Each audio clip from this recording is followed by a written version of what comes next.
Hello and welcome to Country Roads Confidential. I am your host, not Mike Casazza. Yeah, that's right. This is Chris here, Chris Anderson of Ear Sports, to talk about West Virginia's loss to Kansas State on Saturday afternoon and what's next for the Mountaineers. We are trying something different. As I am recording this, the game is ending.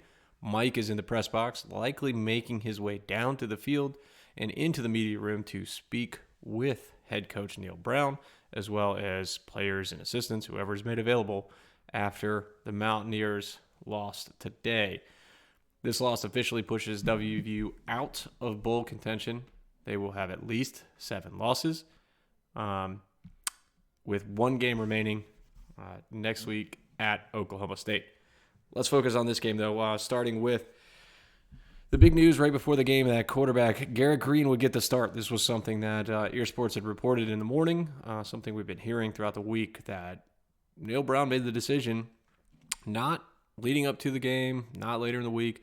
It was right away that he was going with Garrett Green for this game. Makes sense given what happened, what's to come, and they went with him all through practice. I was told that he got about 90% of the first team snaps, and with those snaps, it was kind of a mixed bag. You know, they were trying to see what he could do in the offense, how much they needed to adjust the offense for him and his skill set. And again, mixed bag. Pocket passing, some turnovers there, some turnovers while in pocket passing. Did better once he was able to roll out of the pocket, once he was able to make some deep throws. And really, everything that I heard was happening in practice is what we saw in the game today. That first pick six from Green, that was just a straight pocket pass, three-step drop, looking over the middle. Lots of bodies there, threw into coverage, easy pick, not that hard of a return for a touchdown for Kansas State. He got a couple nice throws when he was rolling out to his side, had a couple nice touchdown passes where he just he saw the one-on-one. Kansas State, was daring him, saying, hey, we're going to stack the box. You got to beat us deep. And when Green saw those coverages, he was able to hit those deep passes. He was not the problem today. Now, he has, as of me recording this, 2 interceptions. But, again, that was not the problem. The Mountaineers were able to score. I guess one of those touchdowns was a defensive touchdown. But they were able to score and move the ball in the first half. They averaged almost 6 yards, over 5 yards per run in the first half. They were 8 of 11 passing the ball, 3 touchdowns. He had a very strong connection with Sam James. So offense, not the problem. Now, again, once they got into the second half, things took a turn, which has become an issue all season long. There have been multiple games this year where West Virginia's offense has looked solid in the first half and then disappeared in the second half, or not been a non-factor for the first half and then shown up in the second half after the game's gotten out of hand. They have not really been able to since, would you say the Kansas game? Like, when was the last time this West Virginia offense put together 4 quarters of good football? And I'm not talking Towson. Towson doesn't count. 4 quarters of good football against a quality opponent. The first 2 weeks of the season, that's it. That's not good. That's not what you want from your team. That's not what you want from your offense. And I don't think that would have been any different with any other quarterback. Again, I thought Green played fine. He has his issues. He does tuck away from the play a little too often, a little too quick to get to his runs. We saw Neil Brown talking about that, but that's nothing new. You know what you're getting with that. You know that's going to happen.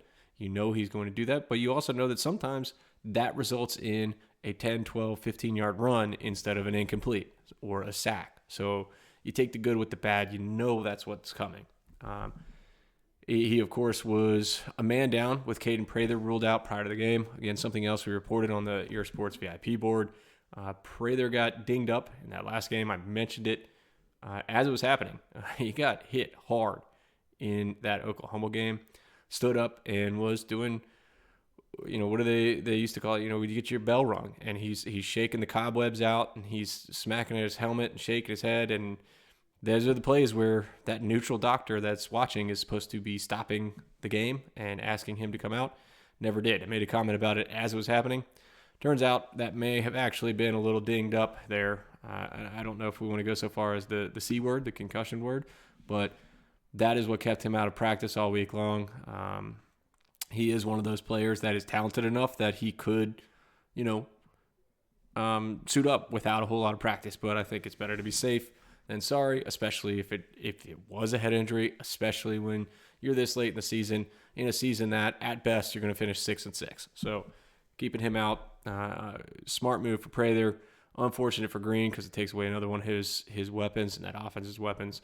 But the offense did they had a bad half, but they did enough to win. Which again, that's what we're focused on here. The side of the ball. Did they play winning football? I think they did enough to win. Where the issues was defense again, and it was a lot of the problems that, quite honestly, I don't think we've seen from West Virginia for a couple weeks now. That side of the ball had, made it. They've made it work. They made some changes. They got a little more pressure on guys, but they were not getting beat for the big play quite as often as they had been earlier in the season, at least the last couple of weeks. But that was back again today. I mean, Kansas State did whatever they wanted, whenever they wanted.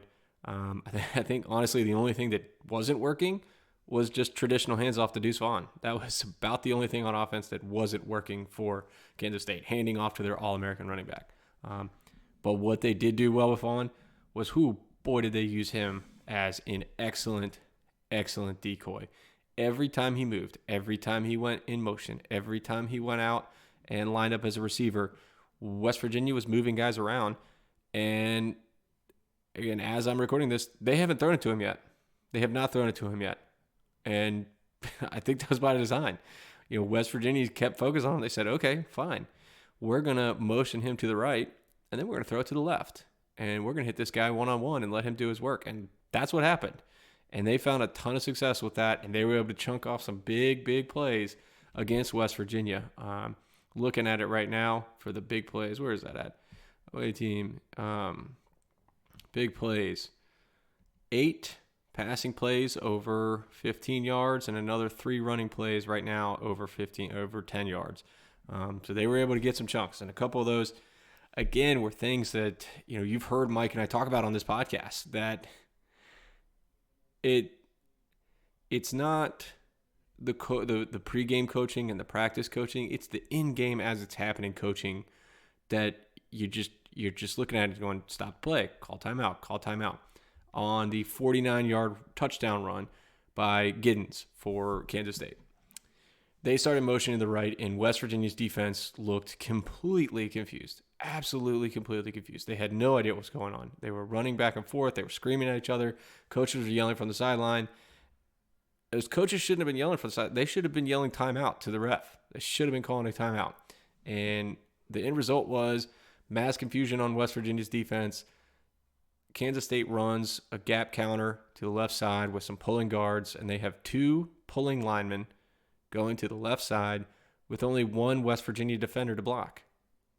Easy touchdown. Like, it was one of the easiest touchdowns I think Kansas State has had all season long. Later in the game, they motion Deuce Vaughn out to the left, or to the right, excuse me. And the safeties at the back end of West Virginia's defense move to the left, obviously mirrored from the offense. And they're yelling at each other. They're telling, look, there he goes. Go that way. And they start going that way, and Kansas State is just licking their chops. Because then over on the left-hand side is their, I would argue, best wide receiver off on the left-hand side with one-on-one coverage against former walk-on Malachi Ruffin. Now, Ruffin had a pick 6 earlier in the game, but Kansas State picked on him all day long.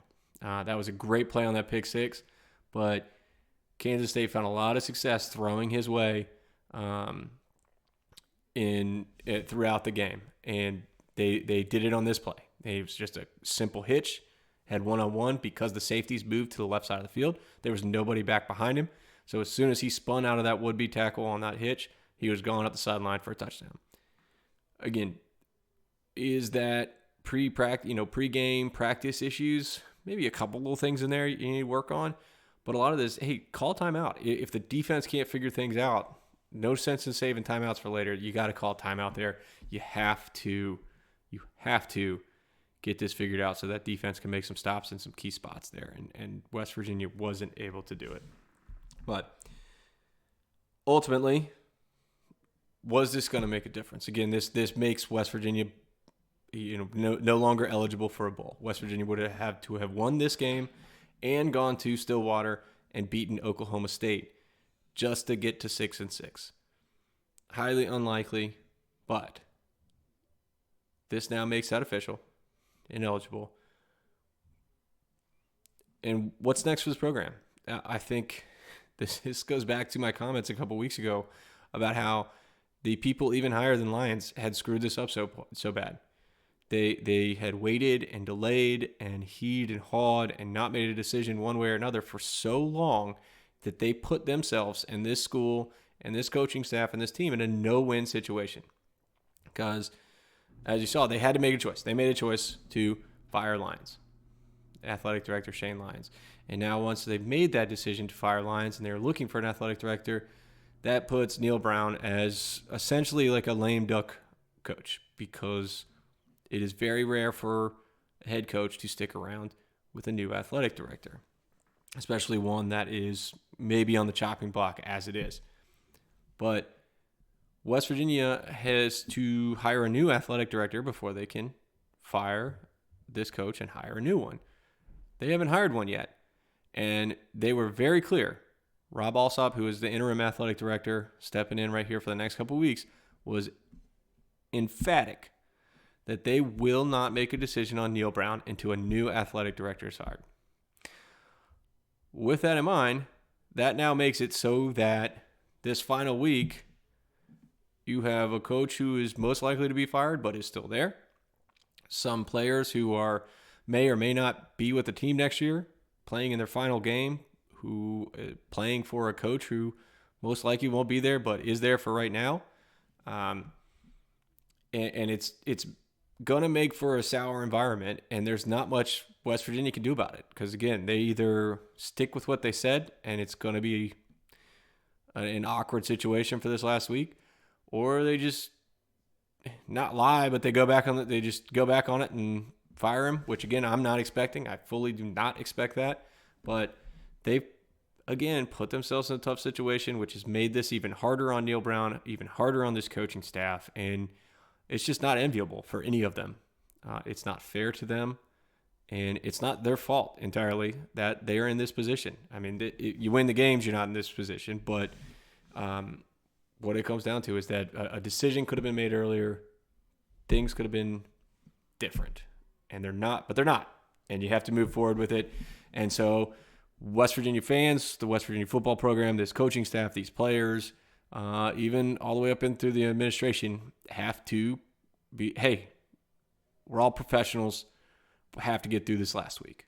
You just got to act like professionals, because all these people are either going to stay in their jobs here or they're going to get in jobs somewhere else. And if you don't act like a professional, you're not going to be in either job for very long. So I fully expect everyone to, act professional, try to make it through this last week. But this is, I feel like this was an avoidable situation that is now playing itself out. And, it's going to be a tough last week, and could get even tougher as the transfer portal opens up here in 2.5 weeks. And you wind back down with less than a month until the first signing day, which is going to get awkward, especially with this current 2023 recruiting class, which was solid. They had several players on campus today. I'll be reaching out to them for their thoughts on what they saw today and what's going on.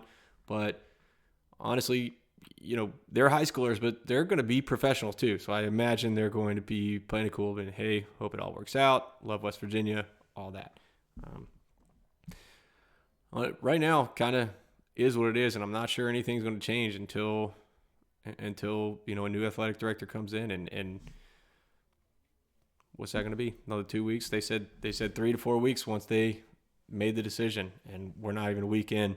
So it's going to be a long next couple of weeks for West Virginia fans employees, and, play your smallest violin for me and Mike, the media as well. But that's for another story. We'll have more podcasts coming. Mike will be joining me back, and we'll discuss this more at length. Mike has obviously a lot of expertise that he can add to this. We're switching it up just for this postgame tonight. He'll be back to normal with our regular podcast probably Monday morning, maybe a little emergency pod on Sunday afternoon, depending on what happens in postgame. But until then, I'm Chris Anderson.